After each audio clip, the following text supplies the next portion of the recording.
kayan gitu. Cirelat, cileng cirelat. Harita ya cirin cirelatan ngadeketan kawulan dari anu keur lempang di sisieun wahangan. Rila oge harita cirelat, ciralit cerik. Eta jalma teh paju nangtung di hareupeun Wulandari. Wulandari harita kaget lantaran di hareupeun geus aya jalma nu pancu nangtung. Anu tetela eta jalma teh Jayapati.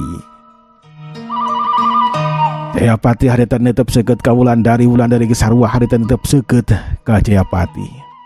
Jayapati harita lempang ngadeukeutan ka Wulandari. Gap harita tak na Wulandari teu dicekelan ku leungeun katuh jeung kencana. Pok Jayapati. Wulandari, ama minta dihampura ka hidup lantaran geus ngajarikeun kana hati hidup. Ti mimiti ayeuna ama bakal babalik pikir jadi jalma anu bener. Sing percaya ka ama, sing percaya nya sing percaya.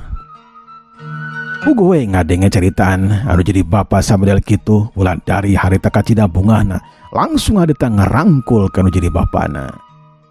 Segeruk Wulandari teh harita cerik ka bunga lantaran anu jadi bapa teh tetela ayeuna mah babalik pikir jadi jalma anu bener.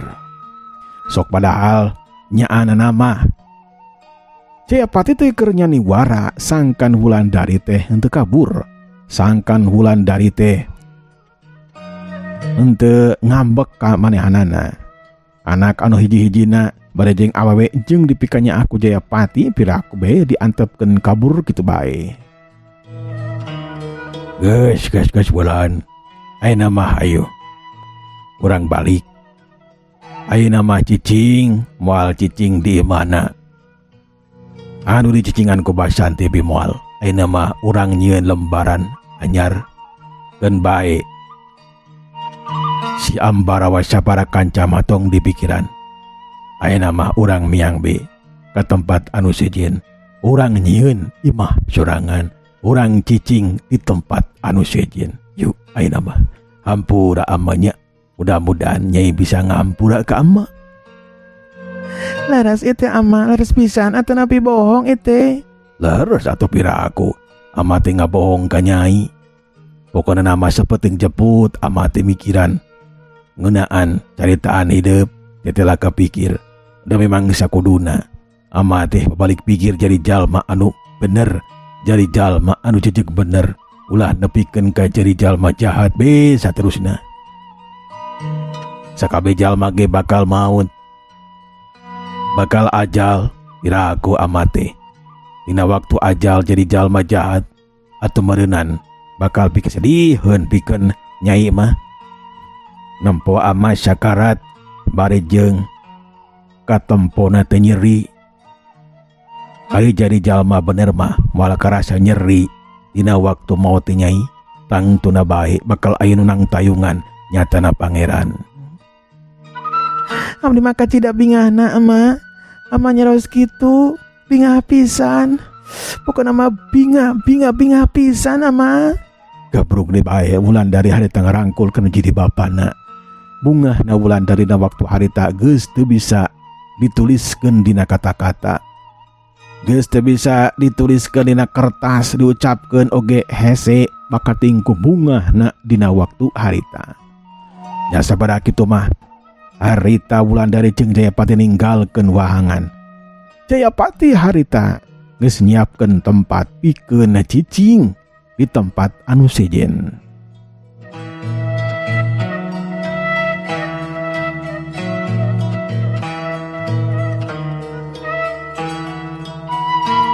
Cirelat. Harita dua cirim teh cirelatan. Harita ninggalkeun lembur cangkrem ngajungjuk ka lembur anu sejen.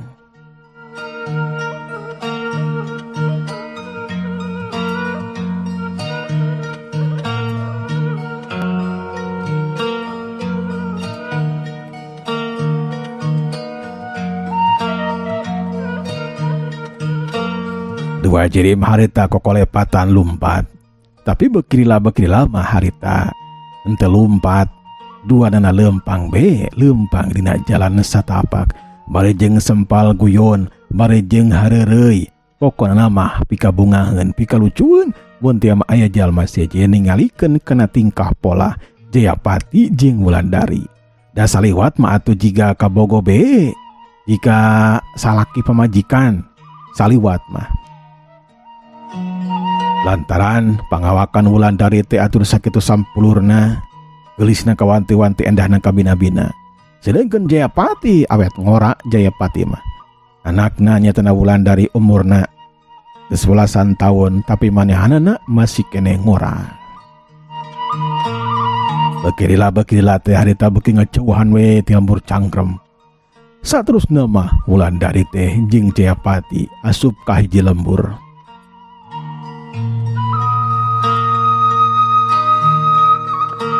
Eta lembur ngahajak didatangan ku Jayapati mangrupakeun lembur anu can pernah kasorang ku manehanana. Mun teu mah pernah datang ka dinya masuk komo ngarampog mah wah jikana teh moal salamet manehanana tangtuna bae bakal direntog ku rakyat lembur anu eta. Tapi tetela rakyat lembur teh jiga anu teu wauheun ka Jayapati komo ka Wulandari mah teu nyahoeun. Dina waktu asup ka pilemburan oge duanana kalahkeun ka pacekel-cekeleungeun sagala atuh puguh be. Katompona teh menikeun ka mesra jalma-jalma anu ningalikeun oge menikeun ka ngacungkeun jempol cocok cenah mejarkeun teh cocok seperti salaki jeung pamajikan padahal mah anak jeung anu jadi bapa.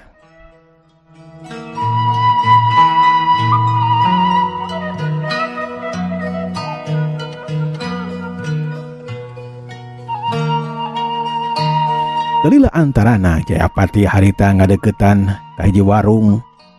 Anu harita da eta warung teh memang loba jalma anu arasup jeung kaluar. Asup we Jayapati jeung Wulandari teh ka eta warung. Ngek we harita diuk di jero. Di jero warung memang aya tempat anu geus disadiakeun. Aya bangku jeung meja. Malahan mah di dinya mah dariuk.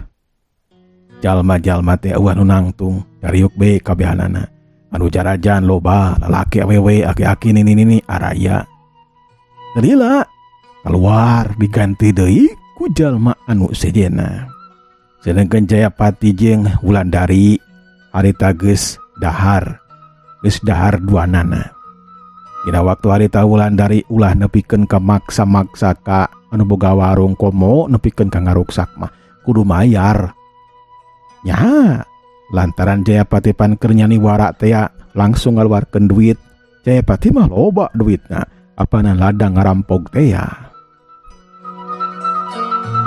Duanana harita menikeun ka cacamuilan barang dahar sok sanajan Wulandari teu cikeneng geus ngedahar lauk tapi da kulantaran ayeuna mah bebarengan jeung anu jadi bapana oge ena mah geus nyarita babalik pikir nu mata kal cida ponyokna daharna teh hate keur bungah pikiran keur geunah dahar oge menikeun ka nikmat.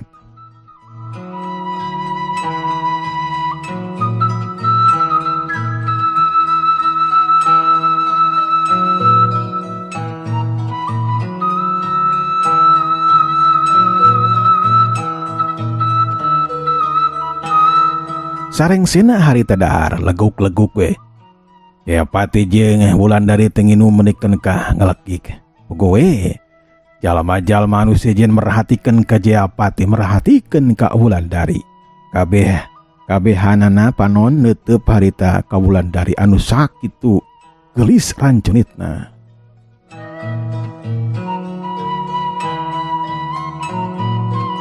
Anu boga warung oge menikeun ka melong we ka Nyi Wulandari. Kageulisanna moal aya tandingna lah pokona mah. Teu aneh matakan si Bayu menikeun ka kabung bulengan ku Wulandari teh da geulis atuh da geulis kawanti-wanti endah kabina-bina. Anu boga warung nyatana anu katelah Maijun harita nyamperkeun ka Wulandari nyamperkeun ka Jayapati. Pok harita wilujeng sumping agan oge enden. Aduh pokoknya nama koma diperhatikeun teh. Ieu mah si Nyai jeung si Agan ieu jeung si Aden ieu mi cocok pisan, serasi pisan. Pokoknya nama cocok pikeun mak mah. Aduh, ya si emak ya. Nyarios naon atau mate ya? Nya, Aden, cocok pisan Aden ka Enden ieu. Gelis jeung anu kasep cocok pisan. Ari emak sok aya-aya bae. Nepangkeun mak. Ngaran kula teh anu katelah jaya. Ieu teh lain pamajikan kula, ieu mah anak kula. Anu katelah Wulandari. Ngeninganan anak itunya, Aden? Nya, itu anak kula anu ngan hiji-hijina. Tak indungna nama maot. Sabadana ngalahirkeun ieu budak. Da kumaha ari geus nasibna kitu teu bisa dihalang-halang atuh. Karunya teuing den sing sabar sing tawakalnya. Aduh, ari sugan teh ieu teh carogena itu bojona sugan tetela geuninganan bapak jeung anu jadi anaknya. Bener pisan mah. Ari emak satu ngaran teh mak, mudah-mudahan we atuh bisa jadi baraya. Nya, teh Ma Ijun teh cicing ni dia mah sosoranganan, mama terajeng sasaha. Teh cicing dia sosoranganan, tanah di baturan, mak teu boga anak. Baheula boga salaki nya nyeta, gonta ganti salaki teh teu boga anak, mak.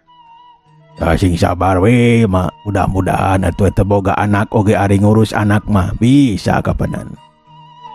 Kumaha atuh lamun kuring ya cicing di dieu jeung si Nyai wal kabeuratan, mun cicing di dieu ya ngabantu-bantu mabe di dieu. Sangkan si Nyai teh cicing di dieu jeung di kula ge cicing di dieu, meureun kitu bisa-bisa dek mantuan ngalah suluh atuh. Mantuan ngalacai atuh. Mantuan masak da si Nyai mah pinter masak atuh nama.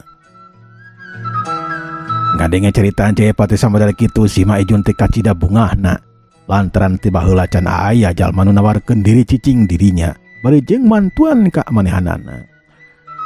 Nya syukur we atuh Aden ari bade cicing di dia mah mama kacida bungahna nennya milih bade di dia mah mangga.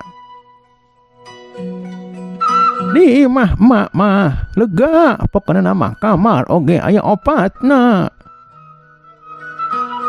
Tinggal ngabersihan can dikeperukan atuh dantara aya semah jadi beh meletuk belawuk.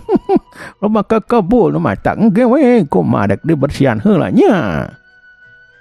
Si Ma Ijun kacida bungahna, Jayapati jeung Wulandari ge kacida bungahna lantaran bakal cicing didinya di imahna Ma Ijun bari jeung mantuan sabisa-bisa di warungna Ma Ijun.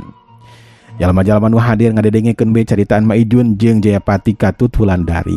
Kabehanana ge mencorong kana beungeutna Wulandari anu sakitu indahna anu sakitu pokona mah gelis kawanti-wanti endahna kabina-bina. Lir ibarat widadari.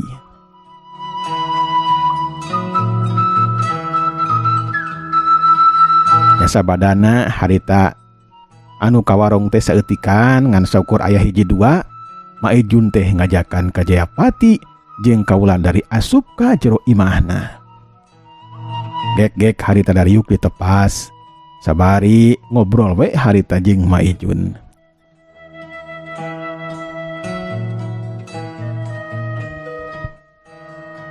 Nya teu mimiti harita para kaum dangu Jayapati teh cicing di imahna Ma Ijun bari jeung mantuan popolah sabisa-bisa. Jayapati manehanana ngerasa bunga bisa cicing didinya. Jeung deui di eta patempatan teh teu warawuheun di jalma-jalma teh kamara ka manehanana. Mun aya teh mah anu wawuheun mah jingana bakal bahaya. Tapi bakal dijelaskeun teh ku Wulandari lantaran Jayapati teh geus babalik pikir. Tangtuna bae jalma jahat teh bakal ditumpes ku Jayapati. Jalma-jalma anu bager bakal jadi baladna Jayapati. Kitu keyakinan Wulandari dina waktu harita.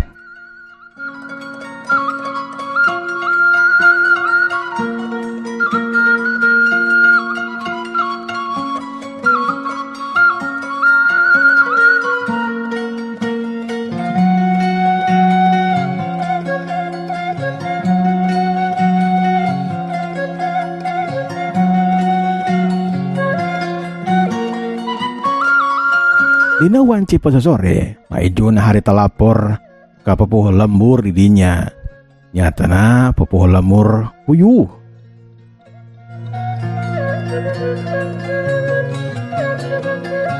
Pepuh lembur puyuh teh nu katelah Mang Basit.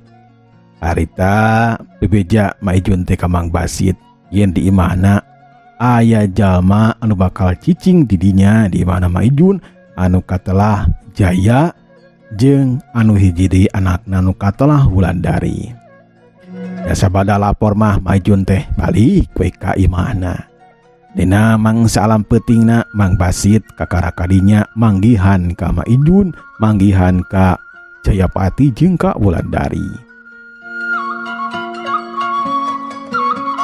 Dina peuting harita guntreng we harita ngobrol di tepas harita di baturan ku Maijun. Puguh we menikeun ka uplek ngobrol teh nepikeun ka setengah peuting sagala kubakating ku resepna cumarita. Jayapati oge pinter pisan nyumputkeun samu, nyumputkeun katalengesan jiwana, katalengesan jeung kabarangasanana dina waktu harita lantaran sieun kudu jadi anakna.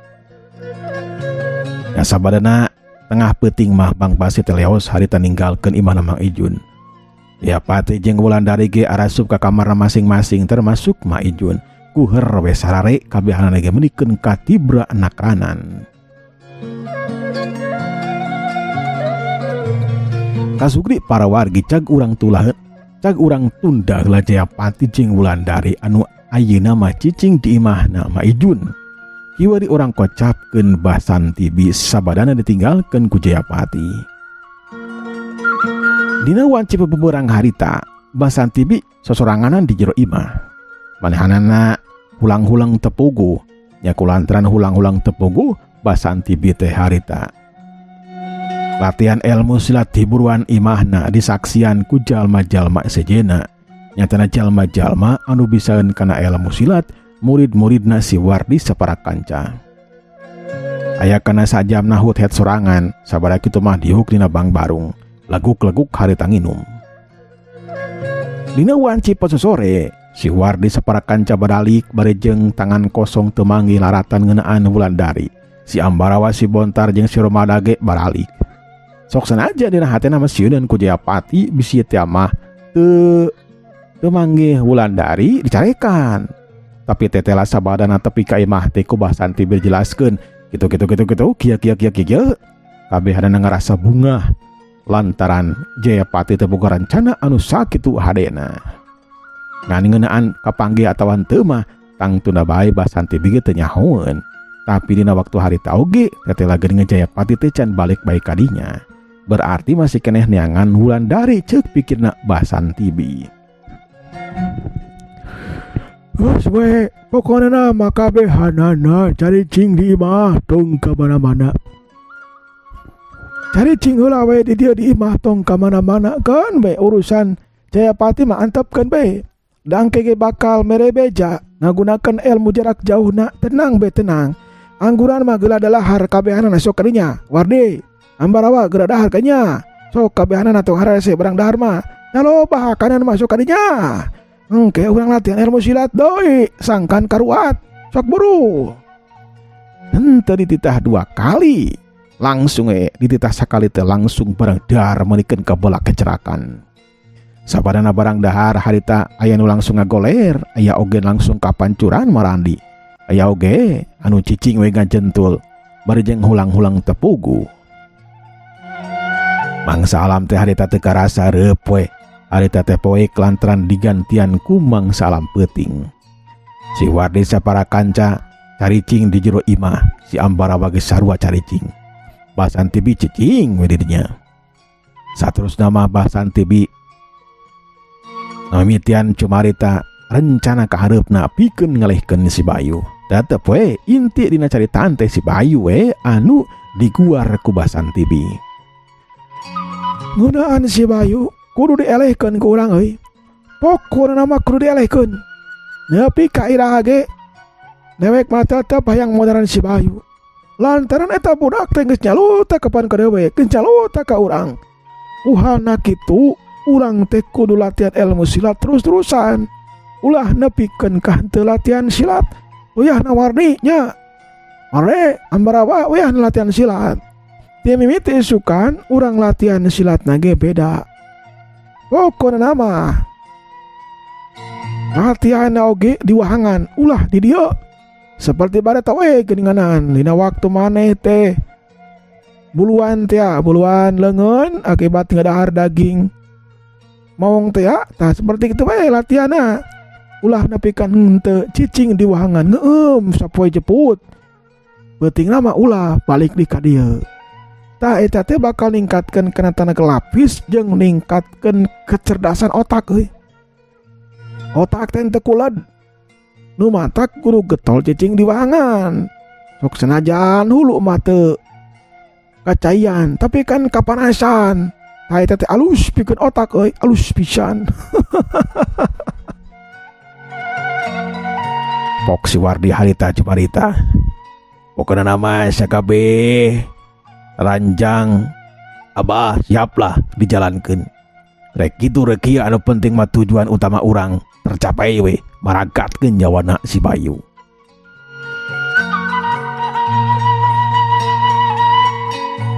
Si Bayu memang jadi ancaman urang bah. Eta budak teh ilmu kasaktianna ngadadak hebat. Sabarna asup ke pasir kuda. Berarti di pasir kuda teh aya kerajaannya banyak. Bener, sarua we jeung kerajaan. Maung sarua dina pada kitu nama. Pangeunaan eta mah jigana nama can aya jalma sejenna pikeun ka asup ka jero mah. Teuing saha teu bakal mampuheun. Cacakan. Seperti si Godar lagi ilmuna masih kene dihandap can mampuheun nepikeun ka nalukeun raja maung mah raja kuda mah can aya nu matak urang teh kudu nungguan jigana nama jalma anu sakti mandraguna jigana datang ka dieu datang teu nage bakal aya tapi keun bae lah eta mah ena mah urang latihan silat bae dimimiti isukan urang teh kudu latihan silat sabari nungguan kabar ti Jayapati gitunya pokona lama. Siap. Kabehanana harita ngajawab siap. Mimiti isukan bakal latihan ilmu silat anu dibimbing langsung ku Bah Santibi. Waktu parantos para kaum dangu berjing kantun kasadayana. Wassalamualaikum warahmatullahi wabarakatuh.